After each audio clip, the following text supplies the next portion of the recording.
अस्सलाम वालेकुम, welcome back to my channel learning hub with SR. I am Sahar Kanwal. Viewers, आज मैं आपको बताऊंगी कि वर्ब की कितनी काइंड्स हैं। पहले हमने काइंड्स उसकी कौन सी पढ़ी थी कि जिसमें लेक्सिकल और लिंकिंग वर्ब और इसके अलावा हेल्पिंग वर्ब के बारे में पढ़ा था। लेकिन जो ये वाली काइंड्स हैं ये भी बहुत इंपॉर्टेंट है। वर्ब को मैंने जैसे पहले ही कहा था कि एक बहुत ही वास्ट नॉलेज है। इसको जितना आप एक्सप्लोर करते जाएंगे उतना ही आपको सीखने को मिलेगा। तो यहाँ देखें, ये भी काइंड्स हैं वर्ब की, ट्रांजिटिव और इनट्रांजिटिव। ट्रांजिटिव और इनट्रांजिटिव में डिफरेंस क्या है तो ये देखते हैं। ट्रांजिटिव वर्ब वो वर्ब होता है जिसमें सब्जेक्ट, वर्ब और ऑब्जेक्ट मौजूद होता है, जबकि इनट्रांजिटिव में सिर्फ सब्जेक्ट और वर्ब होता है। इसमें जो ऑब्जेक्ट है वो नहीं होता। सेकंड, इन दोनों में जो डिफरेंस है वो ये है कि ट्रांजिटिव से हम we can make passive voice, transitive से पैसिव वॉइस बन सकते हैं, जबकि इनट्रांजिटिव से पैसिव वॉइस नहीं बन सकते। इसी तरह से थर्ड है transitive.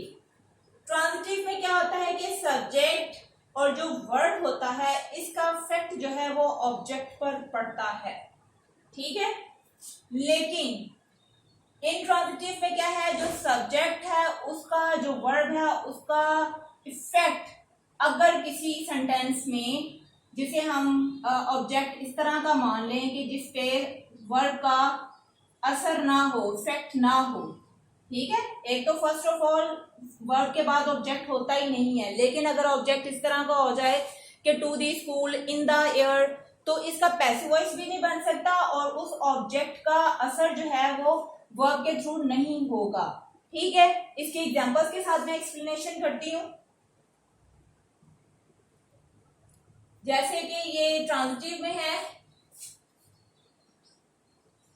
Hina is reading a book,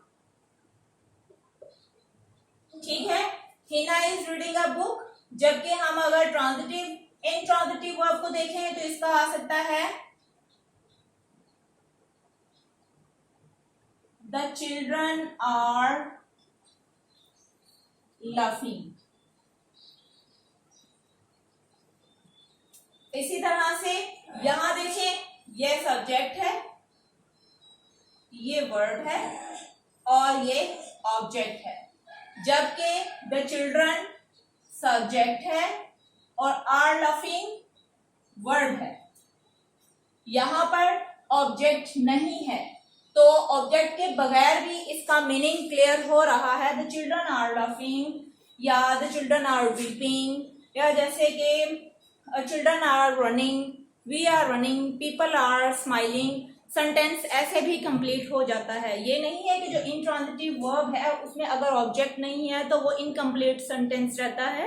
इसका मतलब ये है कि ट्रांजिटिव और इनट्रांजिटिव वर्ब में कुछ सेंटेंस ऐसे होते हैं जिसमें ऑब्जेक्ट के बगैर मीनिंग कंप्लीट नहीं होता, तो जहां पर ये ऑब्जेक्ट की जरूरत होती है वो ट्रांजिटिव वर्ब में आ जाता है।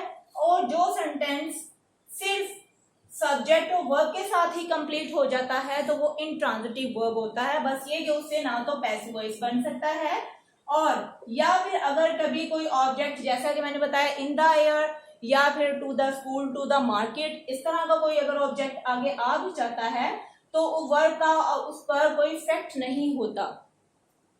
यहां पर भी सेंटेंस कंप्लीट है और यहां पर भी सेंटेंस कंप्लीट है। ग्रामेटिकली देख लें, सब्जेक्ट, वर्ब, ऑब्जेक्ट और सब्जेक्ट और वर्ब। अब इसको अगर हम देखें पैसिव वॉइस में तो हम बना सकते हैं a book is being reading by Hina, ये पैसिव वॉइस बन गया। जबकि द चिल्ड्रन आर लाफिंग, इसका पैसिव वॉइस नहीं बन सकता। लाफिंग चिल्ड्रन आर, या इसका अगर हम बनाए भी बहुत ही थोड़ा ऑकवर्ड होगा, the children are being laughed, बच्चों को हंसाया जा रहा है। लेकिन क्या है, ऑब्जेक्ट नहीं है यहाँ पर जिसको हम सब्जेक्ट बना सकते हैं। नेक्स्ट, ये वाली जो मैंने पॉइंट बताया था कि सब्जेक्ट वर्ब ऑब्जेक्ट इसमें आ जाता है, इसमें इफेक्ट इस पर पड़ता है। जैसा कि Hina is reading a book, Hina is reading a book, इसकी रीडिंग से क्या है, बुक पढ़ी जा रही है, हिना को नॉलेज गेन हो रहा है, इससे उसको फायदा हासिल हो रहा है। लेकिन अगर हम इस एग्जाम्पल को देखें जो मैं लिखने लगी हूं कि हिना स्लैप्ड अली, हिना क्या है, सब्जेक्ट, ये क्या है, वर्ब, और ये ऑब्जेक्ट। इसमें देखें कि जो स्लैप्ड है, स्लैप किया है अली को, तो अली को इससे इफेक्ट हुआ है, हिना ने उसको स्लैप किया है, थप्पड़ मारा है, थप्पड़ से क्या है, अली को असर हुआ है, मीन्स के इसको इससे इफेक्ट हुआ। तो जो इस तरह का होगा उससे हम जो पैसिव वॉइस है वो बना सकते हैं, ये पैसिव वॉइस बन सकेगा। लेकिन अगर एक और एग्जांपल देखें, इसी की मैं दूंगी इंट्रांजिटिव वर्ब की। For example, birds are flying in the air, birds are flying in the air. अब यहां देखें कि बर्ड्स सब्जेक्ट हो गया, आर फ्लाइंग वर्ब हो गया, इन द एयर ऑब्जेक्ट हो गया।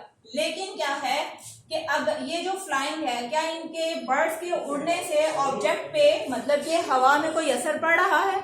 अगर बर्ड्स हवा में नहीं भी उड़ेंगे तो क्या है, हवा को कोई फर्क नहीं पड़ेगा, ये सिर्फ ऑब्जेक्ट जो है ये नॉन अफेक्टेड है बाय द वर्ड।